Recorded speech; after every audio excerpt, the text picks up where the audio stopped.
ini bercerita tentang sejarah 10 Juni 2021 dulu seperti apa sih sebenarnya kok ada hari media sosial seperti itu Bunda? Iya, konteksnya mungkin kita nggak terlampau care ya masalah kenapa sih disebut dengan hari media sosial gitu. Orang menyebutnya dengan sosial media atau media sosial sebenarnya. Kalau saya juga sampai bingung sama saya tulis sih Bunda. Ini sebenarnya media sosial atau sosial media? Itu pertanyaan nomor satu ya. Jadi konteksnya kalau diperingati sebagai hari media sosial itu adalah 10 Juni. 10 Juni itu diperingati setiap 10 Juni. Jadi kalau itu adalah sebenarnya ini sudah masuk ke tahun ke-6 setahu saya ya. Tahun ke-6 diperingati sebagai hari media sosial. Yang digagas pertama kali itu tahun 2015. Ya, baru tahu mungkin ya. Jadi teman-teman semua mungkin, oh iya ya ternyata ada ya hari media sosial gitu. Yang kita tahu hari-hari tanpa media sosial itu pasti membosankan. Iya. Hari-hari tanpa media sosial. Jadi hari-hari harus ada medsos, harus bersosial media, harus buka Facebook, harus buka IG, semuanya. Pokoknya kalau nggak membuka itu semua kayak ada yang hilang gitu. Ada yang kurang ya. Dan ternyata kita tidak tahu bahwa ternyata ada hari media sosial itu tanggal 10 Juni 2021 itu dikenal sebagai hari media sosial. Dan memang kalau mengulik tentang sejarahnya itu terlalu panjang kalau untuk diceritakan yang benar. Iya, perlu juga. Ya, tapi inilah tentang cerita media sosial atau sosial media ini sebenarnya perbedaannya apa sih Bunda? Iya, apa karena kata-katanya terbalik itu atau mempunyai arti sendiri sih sebenarnya? Media sosial itu kan banyak. Kita bersosial. Kalau media sosial itu adalah satu media yang disediakan sebenarnya. Tinggal kita bisa memilih media sosial mana yang kita gunakan. Apakah lewat WhatsApp, apakah lewat Instagram, apakah lewat Facebook, apakah lewat Twitter, itu media sosial.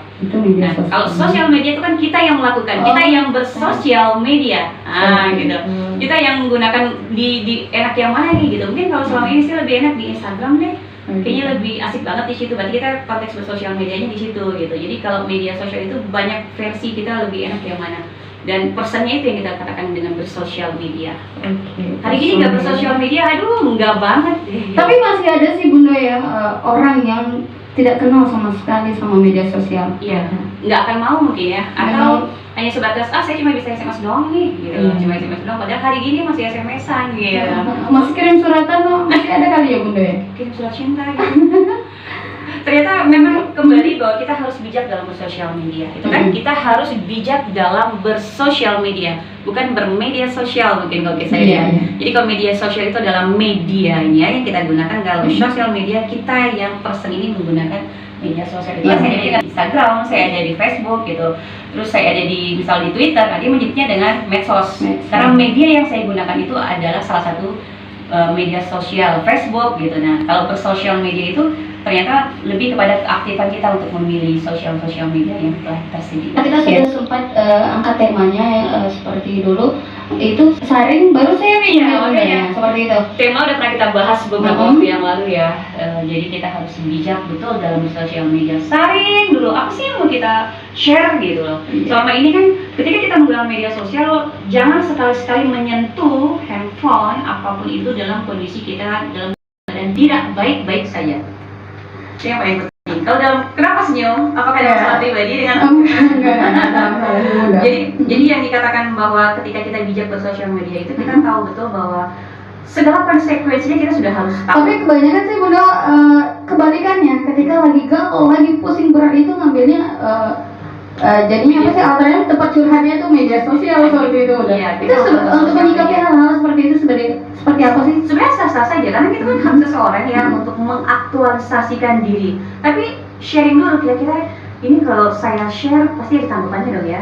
Jangankan begitu. Mungkin saya pun yang secara pribadi paling aktif menggunakan sosial media Facebook maupun Instagram maupun status WhatsApp saya itu lebih kepada semua kegiatan-kegiatan saya hari ini. Karena sampai bingung, soalnya ada kegiatannya 4, ini gimana nih, nanti kesannya gini, sempat loh terpikir bahwa ketika saya upload, 1 jam kemudian saya lagi nih, 1 jam kemudian saya lagi nih gitu. Artinya kan sepertinya konsekuensinya orang mengatakan, nah dia lagi, tapi itu resiko ketika kita sudah mengupload itu, pasti ada orang yang menganggap positif, ada yang menganggap negatif gitu. Jadi kalau saya positif saja, yang saya upload adalah beberapa kegiatan saya yang tujuannya, ketika orang mencari saya, mungkin saat itu bisa dilihat di media sosialnya gitu. Nah itu kita bijak. Tapi kalau saya katakan bahwa ketika kita lagi galau, ternyata kita membutuhkan soulmate yang itu ternyata ada di sosial media. Sah-sah saja, itu hak dia lah. Tapi kalau bisa jangan sampai orang tahu bahwa kita sudah punya masalah. Tapi jelas dari status kita terlihat. Dan kita harus siap loh. Segala sesuatu ketika kita share, kita harus siap apapun komentar itu. Nah, itu tanggung jawabnya. Karena kita sudah bersosial media apapun undang-undang ITE ya. Jadi ada dasar hukum juga ketika memang ada konten-konten atau ada beberapa perkataan-perkataan yang sambil menjawab beberapa pertanyaan yang memang hari ini sebenarnya tidak terjadwalkan ya, tidak terjadwalkan dalam kondisi saya paling suka banget ketika diajak ngobrol informasi transaksi elektronik. Jadi kalaupun memang teman-teman semua ingin tahu Undang-Undang Nomor 11 itu bisa cek deh kira-kira ini masuk nggak sih unsurnya, misal pencemaran nama baik gitu ya, konteksnya hoax dan lain-lain, itu diatur di situ. Makanya ketika kita berbicara, orang sering salah menyebutnya dengan media sosial dan bermedia sosial dan bersosial media. Kalau saya melihat lebih ke bersosial media. Bijaklah kita dalam bersosial media. Kalau media sosial itu lebih kepada medianya. Jadi kalaupun memang nanti konteksnya apakah ini masuk dalam beberapa unsur dalam Undang-Undang ITE itu banyak banget cara kita bahas, ada pasal 27-nya, pasal 28-nya, tergantung nanti kesalahan-kesalahan mana yang ini masuk dalam konteks misal pencemaran nama baik. Jadi informasi transaksi elektronik ITE tadi. Berarti ada sanksi-sanksi tersendiri. Jelas ada. Kalau penyalahgunaannya ya. Ada gitu. Jadi kalau memang bisa, ada sih beberapa kasus yang pernah kita bahas dulu kan, ada beberapa kasus yang memang kita tangani, alhamdulillah itu bisa berjalan dan berakhir dengan damai. Karena itu masih berkaitan dengan pihak keluarga gitu. Yang diutamakan lebih ke situ sih. Karena untuk sampai proses persidangan pun kita harus menghadirkan saksi ahli yang paham betul tentang tentang informasi transaksi elektronik tadi. Jadi nggak semudah itu yang kita bayangkan, menghadirkan para saksi dan yang lain. Jadi kalaupun memang kita jangan sampai beralih ke kasus-kasus tadi, itu tadi kalau bisa memang kembali ke person. Karena kan kita ngingetin, nih status kamu buat ini ya? Oh enggak kok, itu buat ini. Tapi jujur deh, ketika kita membuat status yang sebenarnya kita punya masalah dengan seseorang tanpa kita menyebutkan nama pun nggak ada masalah kan? Tapi itu pasti ada penyebabnya karena kita membuat status tersebut gitu sebenarnya. Oke, dan siapa orang yang pertama mengenalkan kata-kata sosmed itu dulu? Iya, kalau saya konteksnya lebih kepada orang yang pertama kali melahirkan tanggal 10 Juni itu sebagai Hari Media Sosial. Itu kalau tidak salah Pak Hari saat itu di 2015. Disebutkan di 10 Juni itu juga dikenal sebagai Hari Pelanggan. Hari Pelanggan. Iya, jadi kalau memang sejarahnya itu kan kita bisa lihat, harus lihat lagi. Pertama kali Hari Media Sosial ini mulai kapan dikenal itu yang 10 Juni tadi. Ya, 2015. 2015. Okay. Nah, banyak sekali potensi yang juga sangat membahayakan di media sosial ini, seperti konten-konten yang tidak bertanggung jawab seperti itu. Itu sebenarnya penyalahgunaan seperti itu, Bunda. Itu sebenarnya bisa langsung ke individunya atau yang share, men-share beritanya. Berita yang pertama kali dapat di mana ya? Itu kan prosesnya. Jadi kalaupun memang ada beberapa konten yang dianggap itu melecehkan seseorang atau membuat itu kan yang bagikan tuh lebih puluhan ribu, apalagi pertama kali sampai viral seperti itu. Bagusnya pertama kali kan sumbernya itu dari mana? Maka kita hati-hati ketika memang kita melihat bahwa kebenaran dari berita tersebut hoax atau tidak. Makanya hati-hati betul kita men-share gitu. Jangan sampai men-share yang belum betul. Karena kita tidak tahu nih letaknya ketika memang ternyata kita ikut menyebarkan yang berita hoax tadi. Maka dikatakan memang Undang-Undang ITE di sini memang banyak pasal yang memang menjelaskan bagaimana sih bahwa kita harus bijak bersosial media. Ada hal-hal yang belum tentu kebenarannya, ya jangan sampai gitu. Jangan sampai kita masuk ke dalam hoax, penyebaran berita yang memang masih diragukan. Itu yang men-share itu juga ikut bisa saja kalau memang ada yang melaporkan gitu. Oh, seperti ya. Bisa saja. Tidak hanya orang yang pertama kali menyebarkan itu, tapi yang ikut men-share itu bisa ketidaktahuan dia kan sebenarnya. Paling nanti ketika dia dimintai keterangan, paling tidak, saya ini Pak pada saat men-share itu saya tidak tahu, ternyata tidak benar. Ternyata berita itu berita hoax loh. Berarti dia cuma menjelaskan seperti itu saja kan, ketidaktahuan dia gitu. Makanya kalau memang di tanggal 10 Juni itu dikatakan sebagai hari media sosial, itu sebenarnya sebagai edukasi lah. Edukasi bagi kita bahwa kita harus pintar-pintar, kita harus bijak, kita harus paham betul tentang beberapa kegiatan kita dalam sosial media sebenarnya gitu. Karena gimana pun juga yang namanya celah, kita bisa saja mendapatkan kesalahan atau mencari kesalahan itu mudah kan sebenarnya. Ketika kita mencari kesalahan itu kita nggak salah pun dibuat-buat menjadi salah pun bisa gitu. Ya. Jadi apalagi di sosial media ya, tinggal apa sih namanya, di screenshot ya, Ya nggak apa-apa, itu bisa langsung kalaupun memang ada bukti kan. Beberapa kasus yang saya tangani kemarin kan memang nggak sampai ke meja hijau lah, nggak. Lebih kepada pesan. Terus kalaupun memang melapor pun di pihak kepolisian sendiri pun, Bu, ini kalau bisa kita mediasi saja lah, karena berkaitan dengan pihak keluarga, karena prosesnya tidak segampang itu. Walaupun ada juga lah beberapa kasus yang di meja hijau kan ada. Karena unsurnya memang sudah masuk gitu. Tapi ketika itu masih berbau-bau family, berbau-bau keluarga, dan berbau-bau masih bisa dimediasikan, saran saya lebih indah itu, damai itu lebih indah. Ketika proses ini maju pun, waduh, luar biasa kan. Tetap masih bisa diselesaikan dengan duduk bersama. Saya lebih suka memang sebelum masuk ke ranah hukum, masuk ke meja hijau, lebih enak untuk kita sama-sama legowo. Kita yakin kok begitu kita ketemu dengan orang-orang yang sepertinya dalam kita membuat status memang ditujukan ke dia kok gitu. Tapi kita membela diri bahwa enggak, bukan buat kamu gitu. Tapi ketika kita duduk, misalkan ini sudah dilaporkan dengan memunculkan screenshot yang mengatakan ini pencemaran nama baik, nah disitulah biasanya tetap upaya untuk dimediasi dulu. Tapi kalaupun memang tidak bisa, mau nggak mau lah lanjut gitu. Dan memang ketika itu masuk unsur dari undang-undang ITE tadi, ada beberapa hal yang masuk unsur pidananya, tetap bisa lanjut sampai ke tempat. Nah, tentang sisi baik dan sisi gelap dari sosial media atau media sosial ini seperti apa ini? Sisi baik dan semua dalam konteks dari sosial media dalam kehidupan sehari-hari, saya yakin juga ada positif negatifnya, apalagi kita bersosial media gitu. Jadi semua kembali gitu. Kadang memang mungkin gini ya, secara pribadi mungkin saya dengan suami saya agak terlampau kurang aktif di sosial media, karena dia punya pertimbangan tidak semua itu harus di-share gitu kan. Itu pribadi seseorang, kita nggak bisa maksa, karena dia memang nggak suka untuk sosial media. Apa yang ada sama diri saya cukup saya dan tahu, dan keluarga saya yang tahu, orang lain nggak perlu tahu. Mungkin beda dengan saya. Mungkin kalau saya ini kan konteksnya apa ya, lebih kepada profesi yang banyak banyak melibatkan masyarakat gitu. Mungkin saya sebagai seorang lawyer, jadi eksistensi mungkin ya. Eksistensinya begini ini kan. Jadi sebenarnya positif dan negatifnya kita harus jeli, dan kita harus tahu ketika kita sudah menggunakan sosial media, kita sudah harus tahu apa sih konsekuensinya gitu. Mungkin ketika memang ada hal-hal yang dianggap belum pas, ya udah nggak apa-apa, kita cabut dulu deh. Udah share misalnya kan, terus ternyata dia tidak pas, nggak apa-apa, kita tarik lagi itu. Karena gimana pun juga tetap ada pro dan kontra ketika kita membuat status, ketika kita men-share, pasti ada gitu. Jadi kalau bisa jangan sampai kita terlampau buru-buru mengupload, berkomentar dengan ketidakpastian atau dengan berita hoax tadi gitu. Karena gimana pun juga bersosial media ini sama dengan dunia nyata. Ketika mungkin ada kesalahan-kesalahan yang menurut kita tidak, tapi menurut orang lain iya, dan masuk beberapa unsur dalam konteks hukum pidananya, dan ini bisa diproses gitu. Jadi jangan anggap, oh ini dunia maya kok, sama nih, dunia maya sama dengan dunia nyata.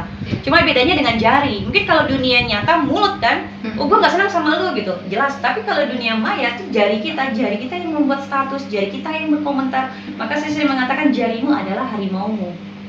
Ya kan, kalau di dunia nyata mulutmu adalah harimaumu, tapi kalau dalam dunia maya atau media sosial jarimu adalah harimaumu. Jadi hati-hati dengan jarimu saat ini. Oke, baik. Dan apabila terlanjur ikut berkomentar di suatu konten seperti itu, terlanjur tapi konten tersebut sudah dihapus nih, tapi kita udah terlanjur mungkin ada pencemaran nama baik di sana ya, udah di screenshot, itu bagaimana untuk ke hukumnya? Iya, konteksnya kalaupun memang ketika itu mungkin tidak dipermasalahkan, kan nggak ada masalah kan? Iya, ketika ini mungkin bersangkutan sama instansi tertentu ini Bunda ya kan, namanya kalau misalnya orang cari salahnya ada aja ya kan, udah di screenshot duluan, padahal itu postingan udah dihapus Bunda, macam mana itu Bun? Ya, tapi bisa diangkat. Nah itu kan sisi dari konteks negatifnya itu kan itu tadi, ketika memang kita berkomentar terus ada hal-hal yang dianggap komentar kita itu agak sedikit meresahkan, dan sedikit akan merugikan orang lain, konsekuensinya itu sudah di post nggak bisa lagi, nggak bisa lagi. Walaupun misalnya kalau secara garis besar kan ketika yang kita komentari itu udah dihapus kan, kehapus semua gitu Bunda. Tapi orang itu terlanjur udah screenshot duluan gitu loh. Pasti sebagai bukti dong. Sebagai bukti. Kalaupun memang ini ternyata memang baik-baik saja dan memang tidak ada kasus yang perlu dibahas, nggak ada masalah gitu. Terkecuali ada yang merasa tersinggung walaupun sudah dihapus, bisa. Tapi dia udah duluan gitu, itu bisa jadi bukti ya. Yang namanya media sosial ini, terus konten-konten status itu kan bisa kok dimunculkan kembali, jangan salah loh ya. Oh gitu ya, Bu? Ada gitu. Jadi mohon maaf, memang pernah memang ada kasus misal dia melakukan kejahatan di handphonenya gitu, terus dari dihapus dia semua. Nah, ada beberapa kecanggihan teknologi itu bisa dimunculkan kembali. Maka hati-hatilah dengan kita menggunakan media sosial atau menggunakan handphone ya, karena gimana pun juga soal kartunya udah gimana kan, udah hilang dan nyalain gitu. Karena saya yakin bapak-bapak penyidik juga tahu nih, dia memang ada alat tertentu yang bisa memunculkan kembali percakapan-percakapan yang mungkin sudah dianggap hilang jejak gitu loh, sudah dianggap hilang jejak, menghilang jejak dan yang lain gitu. Tapi saya rasa itu tetap bisa. Itulah kekuatan dari digital itu, tetap masih bisa dimunculkan kembali ketika dianggap udah nggak ada buktinya, tetap pasti ada. Itu yang membekas gitu tuh. Gitu. Makanya kalau di media sosial tuh kita menggunakan Facebook dan yang lain, mohon maaf kadang orangnya sudah nggak ada kan, itu masih ada saja gitu sebagai bukti bahwa dia pernah eksis di media. Sebenarnya kayak ngeri sedap sih kalau dilihat ya kan. Dari satu sisi mungkin ada beberapa orang yang berpendapat ketika kita bermain di sosial media ini apapun kondisinya akan tersimpan. Nah, apa sampai kapan atau tidak, orang mengatakan sampai kapanpun gitu. Maka mudah-mudahan apa yang kita lakukan ini hanya sebatas untuk memberikan inspirasi, memberikan manfaat bagi orang lain. Saya rasa itu konten-konten atau beberapa status-status kita lebih kepada kita berdakwah gitu. Jadi kan manfaatnya lebih besar dibandingkan dengan hal-hal yang kurang bermanfaat tadi. Itu kalau menurut saya. Jadi hati-hati betul, jangan dianggap simpel. Oh, status-status saya, Facebook saya, IG saya, lu punya apa gitu kan. Oke, kita hanya mengingatkan saja bahwa dunia maya yang kita kenal sekarang ini sama dengan dunia asli gitu, bahwa ketika kita juga melanggar ketentuan yang ada undang-undang yang mengaturnya, undang-undang ITE tadi, Informasi Transaksi Elektronik nomor 11 tahun 2008, ada aturan-aturan di situ. Walaupun memang masuk ke dalam salah satu pasal dan unsurnya, halo, assalamualaikum, kita siap dengan segala konsekuensinya. Gitu. Oh, sama berurusan berarti sama dunia nyata. Sama, cuma orang nggak akan pikir ada, nggak bisa kok gitu. Mungkin juga kalau media sosial ini ruang lingkupnya juga lebih ini ya Bu ya, lebih luas. Kalau misalnya kita bermasyarakat ya se-indirectly hilir aja gitu ya kan. Tapi kalau di media sosial kan emang ada yang luar negeri, malah Ya. temannya banyak. Salah satunya kan itu sebenarnya, kita dengan bersosial media ini sisi positifnya kita bisa mengenal dan bisa mengingat kembali gitu teman-teman kita yang tidak hanya di sekitar kita gitu, di provinsi atau negara lain pun kita bisa. Itu yang positifnya kalau menurut saya. Iya, Lebih menambah silaturahmi kan. Itu apa ya, sisi positif dari kita bersosial media gitu. Kita mendapatkan hal-hal yang mungkin selama ini agak susah untuk ketemu. Oh, sekarang bisa video call kok gitu. Di masa pandemi Covid, oh kita bisa live kok lewat Instagram atau apa. Berarti kita sudah bijak bahwa dalam kondisi tertentu ternyata media sosial ini sangat-sangat bermanfaat, malah bisa menghasilkan uang gitu. Kita bisa belanja online terus, dan sekarang ini ada juga pinjaman online. Nah, itu yang kadang sering kita harus hati-hati gitu, karena mungkin saking mudahnya mungkin ya gitu penawaran-penawaran tersebut, karena kita ambil karena kita butuh juga. Tapi ingat betul konsekuensinya bahwa yang namanya pinjaman online ini kan harus jelas juga. Ketika kita sudah sepakat, terus ketika kita mungkin tidak sanggup membayar lagi, itu kan saya juga pernah tuh mengalami hal begitu. Ternyata ada teman saya yang menggunakan pinjaman online itu, terus ada di kontak kita yang dihubungi. Pernah nggak sih teman-teman pernah mendapat SMS begitu bahwa nama ini konteksnya ada pinjaman gitu, silakan kita memberitahukan kepada teman yang minjam. Saya pernah mendapatkan SMS seperti itu gitu loh. Itu sebenarnya beneran atau memang ada unsur-unsur penipuannya nggak sih? Ya, kalau dikatakan ada juga yang penipuan, pasti ada lah masalah-masalah pinjaman pasti ada gitu. Tapi satu sisi yang kasus yang bukan kasus ya, yang saya temui kemarin itu memang benar bahwa dia melakukan pinjaman online, terus mungkin ada apa ya, entah pembayarannya telat atau apa gitu kan. Jadi ada kesepakatan bahwa kontak yang ada di, saya nggak tahu juga tuh, saya nggak pernah juga melakukan pinjaman online itu, kenapa ada nama saya di situ gitu. Apakah memang di kontak handphonenya itu, karena kan prosedurnya kan secara online semua tuh. Sampai saya tahu juga untuk membeli barang-barang elektronik pun bisa juga dengan secara online kan, dan potongan-potongan gitu. Jadi memang semua ini memang dunia digital yang sangat-sangat luar biasa. Tinggal kita saja yang memilih dan memilah kira-kira hal-hal mana yang memang kita bisa manfaatkan dan bisa kita hindari, lebih ke situ. Karena yang namanya mencari kesalahan itu mungkin paling gampang gitu. Orang lewat tuh di depan kita, nggak ada masalah, kita jatuh sekali kepalanya. Masalah nggak? Masalah gitu. Ya kan, mencari masalah itu bisa aja di mana dan kapan pun, tergantung kita mau melakukan itu atau tidak. Sama dengan kita bersosial media ini gitu. Kalau kita, mohon maaf, saya yang setiap hari mungkin aktif sering mengupload mungkin saya di antara keluarga saya, anak saya paling aktif banget gitu. Sampai sidang pun kadang saya eksisten nggak tahu ya sebenarnya bagus apa nggak tahu. Saya cuma menilai bahwa keberadaan saya di media sosial itu saya bisa mengetahui keberadaan saya di mana saja, itu saja sih. Dan itu jadi dokumen ketika saya butuh, saya ketemunya di Facebook, ketemunya oh iya saya simpan kemarin di Instagram. Lebih ke situ, nggak sempat lagi mindahin ke laptop, mindahin ke komputer, biasa kan begitu kan supaya aman gitu. Kadang itu yang menurut saya memang kenapa media sosial itu, kalau menurut saya memang kalau saya tidak bersosial media itu agak ada yang hilang. Ada yang hilang. Pasti ada yang hilang. Berarti gitu. dari bangun tidur udah cek duluan yang mana? Sama begitu pasti nggak tahu kalau saya itu bukan hanya kata-kata bijak yang memang kita Bukan. hadirkan, memang itulah kenyataannya ya saat ini. Kebutuhan media sosial itu seperti itu ya Bunda ya. Dari bangun tidur sampai mau tidur lagi. Ya. Jadi kita nggak jangan bullshit deh ngomong bohong bahwa enggak. Kalau saya ya, kalau Caca katakan tadi di ininya ya, dari awal sampai akhir memang iya. Ketika lampu mati dan lain-lain itu kita sibuk banget karena kita nggak bisa megang yang si kecil ini gitu, yang manfaatnya luar biasa. Itu kembali ke person deh, kembali ke pribadinya. Tapi bagaimana cara memanfaatkannya, nah itu tadi lebih kita bijak bersosial media, bahwa media sosial itu bisa saja menjadi senjata makan tuan bagi kita ketika kita kurang memahami. Iya. Pemahamannya sih sebenarnya. Dan seperti misalnya buat shopping gitu Iya. kan sekarang banyak yang jual deh. Kalau jujur aja di media sosialnya Capunya sekarang itu tempatnya orang jualan jadinya ya, kayak di pasar jongkok gitu. Tinggal dilihat-lihat aja, tinggal pesan ya benar. Yang kemarin sering posting itu hilang perlahan, mungkin karena gara-gara banyak juga ngikutin grup-grup yang jualan gitu, seperti itu benar. Dan untuk menyikapi hal-hal seperti ini, atau mungkin ada juga yang kadang-kadang jualan udah harus transfer dulu, tiba-tiba nanti penipuan, itu juga termasukkan dalam undang-undang ITE ini, informasi transaksi elektronik yang masuk. Sama dengan pembelajaran online sebenarnya, ketika kita mengkasuskan pun sebenarnya kalau memang bukti kan model-model COD sekarang kan ada kesepakatan kita gitu. Kalau memang ternyata kita bijak, kita tahu bahwa ketika kita menerima itu tidak sesuai kan, ya jangan dibongkar semua gitu kan. Itu kan ada jeda waktu kan, ketika tidak sesuai masih bisa dipulangkan kan. Saya rasa ada ketentuan-ketentuan yang kadang kita abaikan. Jujur, karena tidak mengetahui, tidak terlampau jeli gitu, cuma- tidak terlampau jeli gitu. Karena saya yakin pembelajaran secara online ini kan dengan sistem juga mereka tahu dong kalau dikatakan bahwa apakah ini bisa dilihat dalam undang-undang ITE, undang-undang informasi transaksi elektronik, undang-undang nomor 11 tahun 2008. Saya rasa kalau saya menjelaskan detail pasalnya banyak banget.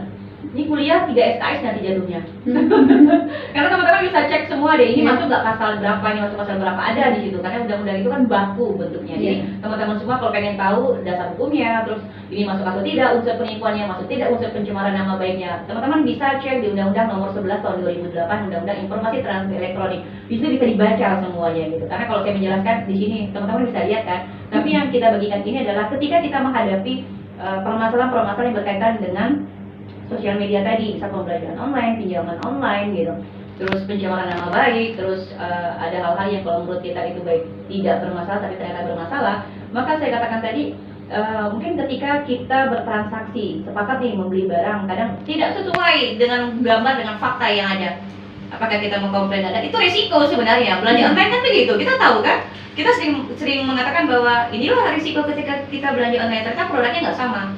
Kalau bahasa orang tua sih katanya beli kucing dalam karung ya, seperti gitu. itu deh. Ya, konteksnya kalaupun memang kita merasa bahwa tidak puas, nggak ada masalah. Kalaupun memang kita melaporkan, cuma kan itu tadi mungkin butuh waktu, butuh proses, harus sabar. Karena saya juga punya teman yang ketika dia membeli online ternyata kondisinya rusak dan ternyata memang ada kesepakatan situ, ada kok SOP-nya gitu, ada kok jelas nanti apabila barang rusak bisa kok diklaim untuk diretur kembali, ada. Itu ada. Cuma mungkin ada yang sifatnya kaleng-kalengan tadi yang memang tidak melewati proses itu. Iya. Tiba-tiba hilang aja all shop yang tidak jelas, kadang barang yang difoto dengan yang datang itu kadang nggak sesuai, ada gitu. Berarti lagi-lagi bijaknya kita individunya yang Betul, membeli. makanya saya bilang ketika kita menggunakan sosial media ini untuk mencari uang, untuk membeli barang, pintar-pintar kita gitu. Kalau memang kita nggak merasa yakin, nggak usah.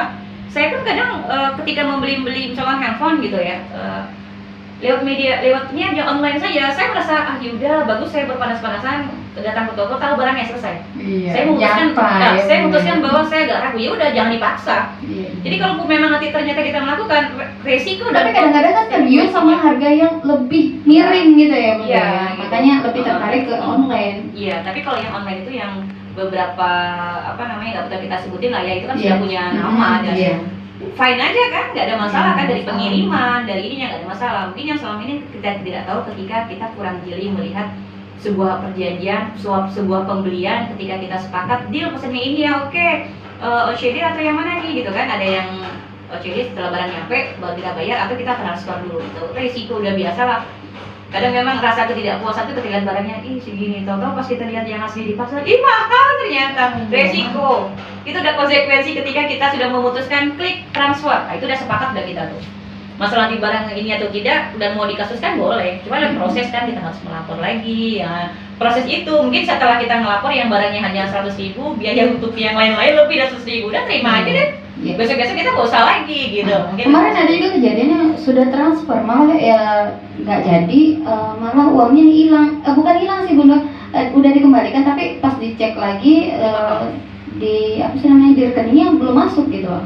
Dan ini sampai buat pengaduan juga, kawan-kawan kan juga banyak juga nih yang kayak belanja online kayak gitu kan, barangnya habis gitu kan, Ya, oke. uangnya udah transfer pulang gitu kan, tapi nggak ada masuk kayak gitu loh. Nah, Iya. ini untuk Bisa permasalahan aja seperti konteks ini, dikatakan penipuan dan yang lain kan, nggak apa-apa konteksnya. Katakan ini masuk unsur penipuan dengan kita bertransaksi secara elektronik, nggak ada masalah gitu. itu untuk kasus seperti itu Bunda, apakah yang nomor rekeningnya ini yang kita permasalahkan, atau kalau misal orangnya kan kita nggak kenal gitu ya kan, tapi kalau nomor rekening pasti terdata gitu loh. Iya, artinya kan mungkin ada beberapa kasus yang, aduh banyak lah yang kayak gini nih, bilang sudah ditransfer padahal belum, gitu. Maka memang butuh kejelian ketika kita melakukan transaksi elektronik. Perlu kejelian betul gitu dari kita bertransaksi, dari kita mungkin terjadi suatu masalah yang dikatakan sudah tapi ternyata belum gitu. Kita harus jeli, sangat jeli gitu. Karena lebih enak ternyata pada saat kita bertransaksi, lebih enak yang langsung deh tahu tokonya, oh ini kurang 1.000 Bu gitu kan. Iya. Yaudah saya kesana gitu. Tapi kalau yang bertransaksi secara elektronik kan banyak hal yang kita pikirkan uangnya segitu, kita ngurus lebih, ya wes lah ikhlasin aja, paling gitu doang. Kecuali dalam jumlah yang banyak mungkin ya, dan kita punya bukti-bukti ketika kita bertransaksi dan ternyata lembaganya jelas, sangat bisa di apa kita kasuskan kalau ini memang masuk unsurnya. Sama lah, banyak hacker gitu kan, banyak Facebook yang tiba-tiba, saya pernah mengalami, nggak pernah saya cerita bahwa di Facebook saya ternyata ada yang hacker, terus apa namanya, foto saya ada 2, terus dia ngajak berteman kembali dengan teman-teman saya, ditulis misal titik 2 gitu kan. Di situ kadang, maka saya ketika ada yang mau berteman, saya cek dulu, kok ini saya udah berteman loh kemarin, kok ini ada lagi ya, coba lihat teman-temannya, banyak nggak? Kalau nggak banyak saya nggak terima. Kalau saya nggak terima, nggak aktif gitu ya untuk, bukan nggak aktif, mungkin ini bukan dia yang make. Oh, gitu. Dan saya langsung tanya lagi ke beliau, kita udah berteman deh, kok kamu minta pertemanan lagi di Facebook? karena baru di saya blokir Bu, gitu ya jawabannya. Karena yang kasus yang saya tangani kemarin itu ketika Facebook saya memang dihack, dan yang menemukan adalah siswa saya. Bun, punya akun 2 ya? Enggak. Kenapa? Ini ada satu lagi nih, fotonya foto keluarga Bunda gitu. Terus kenapa? Dia meminjam uang dengan nominal sekian. Ada, saya pernah mengalami itu gitu. Dan bagaimana cara saya untuk mengatasi ini? Saya datang ke Polres, saya lapor bahwa akun tersebut bukan milik saya. Dan saya bisa itu memang ada surat pelaporannya dan ada surat keterangan dari Polres yang saya minta dan masih saya pegang. Jadi terjadi sesuatu dengan akun itu bukan menjadi tanggung jawab saya. Kenapa saya mau melakukan itu? Karena saya tahu. Oh, berarti antisipasinya dari kitanya dulu ya Bunda, sebelum ada yang menuntut untuk betul, kita gitu betul. ya. Karena saya cuma punya 1 akun. Banyak lah tuh ketika mungkin ada akunnya dihack itu kan dia komen kan, akun saya cuma ini loh. Itu di sosial media, kan tadi kan dimasukkannya ke Facebook, dimasukkannya ke Instagram. Kalau saya langsung action ketika ada apa namanya, teman saya, terus ada siswa saya mengatakan, ini dia minjem uang loh sekitar segini gitu dari Facebook Bunda. Dan mereka nggak akan yakin karena saya nggak pernah melakukan pinjaman begitu. Jadi kalau teman-teman menemukan yang punya akun 1 atau akun yang sama dengan orang yang sama, tolong cek klarifikasi apakah ini punya dia atau tidak, karena takutnya itu orang lain yang menggunakan akun tersebut. Jadi saat saya melapor itu dikeluarkan surat dari Polres kemarin membuktikan bahwa akun tersebut bukan punya saya, dan terjadi sesuatu dengan akun tersebut bukan menjadi tanggung jawab saya. Saya langsung siap kemarin, langsung juga begitu. Iya.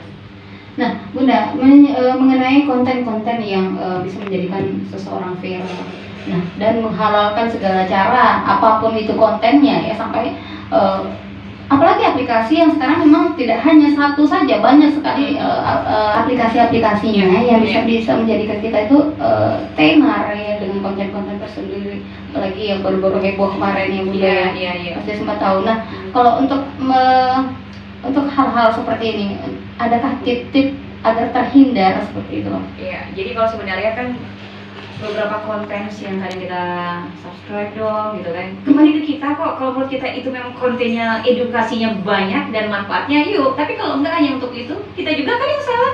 Kenapa juga like gitu maksudnya? Iya kan? Jadi kan kembali ke kita. Ketika kita melihat bahwa konten-konten tersebut tidak terlalu menarik, jangan dipaksa untuk kita like gitu. Jadi sebenarnya itu kembali semua ke tangan kita. Kita melihat bahwa konten-konten tersebut memberikan edukasi atau tidak. Yang kita takutkan kan, yang kita takutkan adalah penggunaan sosial media ini kan ke anak-anak. Itu sebenarnya yang itu harus ada kontrol dari orang tua. Mereka buka apa aja sih gitu, entah YouTube-nya, entah itu yang kita takutkan gitu. Artinya kalau kita lihat memang peran orang tua bisa membatasi si anak gitu dalam menggunakan sosial media, itu sangat lebih baik lagi kalau menurut saya. Jadi kita yang sebagai orang tua lebih harus bijak lagi, tidak hanya kepada diri kita sendiri, juga kepada anak-anak dalam dia menggunakan sosial media tadi. Karena itu akan dilahap habis loh sama anak-anak kalau yang mereka tidak tahu gitu, hal-hal yang kalau kita kontennya tidak memberikan edukasi, tapi itu yang mereka suka. Nah, dan satu lagi Bunda, tentang pembelajaran secara online. Nah, ini kan juga harus menjadikan anak-anak yang tidak kenal sama gadget itu jadi harus tahu gitu loh, seperti apa itu. Iya, kalau yang dalam konteks pembelajaran online kan sebenarnya begini, ini di kala pandemik sebagai pilihan karena kita nggak bisa tatap muka. Nah, ini cukup menarik ketika mungkin ada orang tua baru pas pandemi inilah ternyata aduh repot ya untuk pembelajaran online. Seorang guru bisa menjadi orang tua bagi semua anak, tapi orang tua untuk jadi guru yang spesial banget untuk mendidik anak ini sangat-sangat butuh proses gitu. Jadi pembelajaran secara online pun sebenarnya sisi positif negatifnya ada gitu. Kadang mohon maaf lah sama lah dengan anak-anak kuliahan mungkin gitu kan, yang tidak tatap muka, yang tidak terlihat, yang dimatiin videonya kan, cuma dengar suaranya aja gitu. Maksudnya ketika dosen atau gurunya menjelaskan siapa aja gitu, kayak nggak ada orang gitu. Kan kadang harus dilihat, ada yang harus menampilkan videonya. Konten itu hanya ngisi absen gitu. Iya, kan yang lucunya setelah ditutup, ketika udah ditutup, oke anak-anak terima kasih ya semuanya. Ya Bu, terima kasih. Itu ada orangnya ya Bunda ya.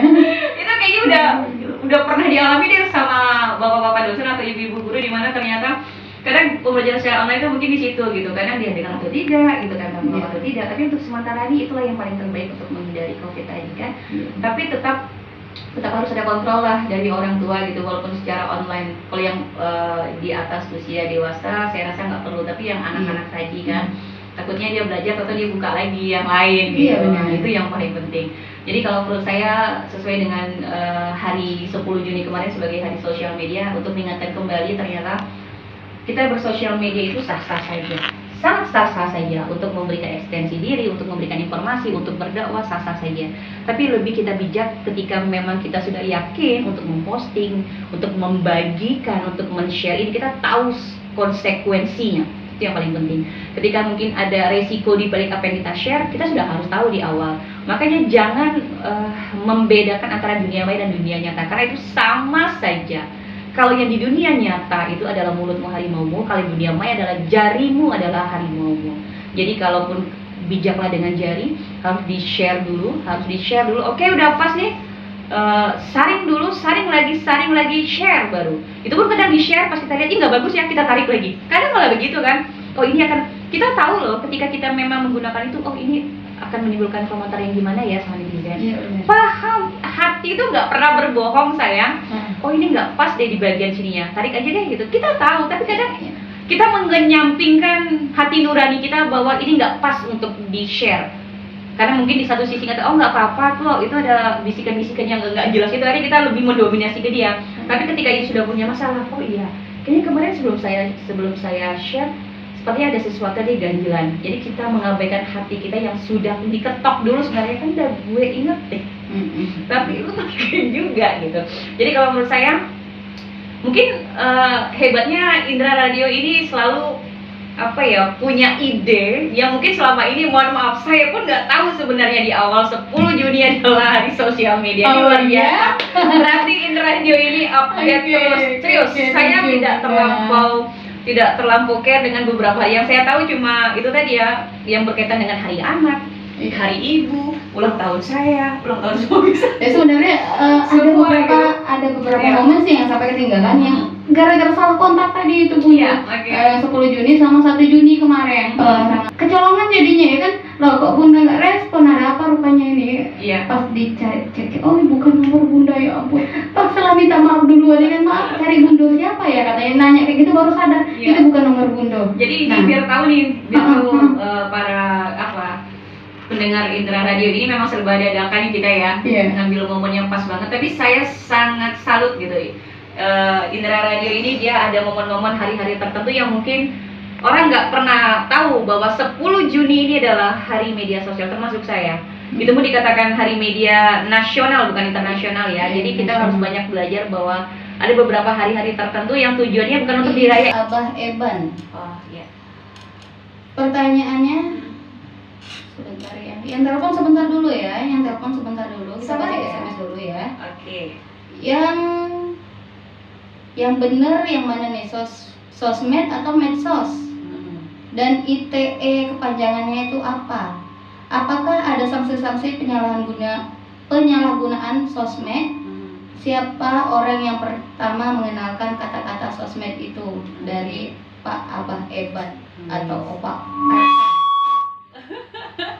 Lengkap banget ya. Jadi maka tadi, oke, kenapa ya suaranya? Sepertinya nggak kita pelajari, tapi nanti saya nggak terlampau detail menjelaskannya karena waktunya tidak akan cukup ya. Tapi hati-hati bahwa kita memiliki undang-undang, undang-undang yang memang mengatur tentang informasi transaksi elektronik atau ITE itu. Jadi paham betul tentang apa yang kita share, apa yang kita posting, apa yang kita like, kita harus bijak betul dalam bersosial media dan ingat bahwa ini semua ada aturan yang mengatur. Seperti yang Bapak tadi tanyakan itu ya, ada Undang UTE nomor 11 tahun 2008. Teman-teman bisa cek deh, para mitra bisa cek apa-apa saja yang ada di diatur tersebut. Jadi kalau memang agak lengkap bisa telepon saya karena kalau saya bahas banyak banget pasal itu. Tidak cukup 1 jam tapi 3 SKS. Wow. Oke baik Bunda, di Ya. penghujung acara barangkali ada yang Lewat ya. ada yang disampaikan.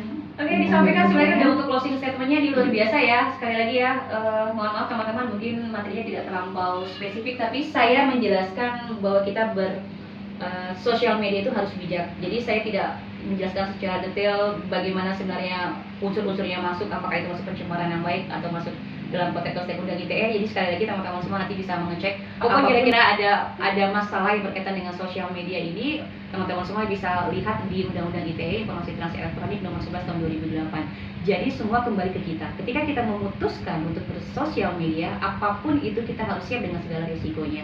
Bijaklah kita untuk menyaring dulu apa yang kita akan sharing, karena dimanapun juga antara dunia maya dan dunia nyata itu sama. Apa yang sudah kita lakukan itu apabila ada celah dan merugikan orang lain dan unsur yang masuk, siap-siap dengan segala konsekuensinya. Jadi bijaklah dalam bersosial media. Oke baik Bunda, terima kasih atas waktunya dan Oke, terima kasih atas materi-materi yang sudah disampaikan. Tidak seberapa tapi mudah-mudahan ada titik-titik, ada benang-benang yang sedikit bisa diambil. Di sini saya bukan merasa hebat itu adalah ketika ilmu receh ini dapat memberikan manfaat bagi semua. Oke, super sekali Bunda kita Super. ini. Oke, pendengar Mitra Indra, terima kasih sudah pantengin kita di 98.5 Indra Radio. Terima kasih juga sudah menjadikan Radio Indra FM menjadi radio nomor 1 di ruang dengar Anda. Sekali lagi, seperti yang sudah narasumber kita sampaikan, saring lagi, baru share. Bijaklah dalam bermedia sosial. Saya Cica Jakaria pamit. Tetap semangat dan sampai jumpa. Sampai jumpa.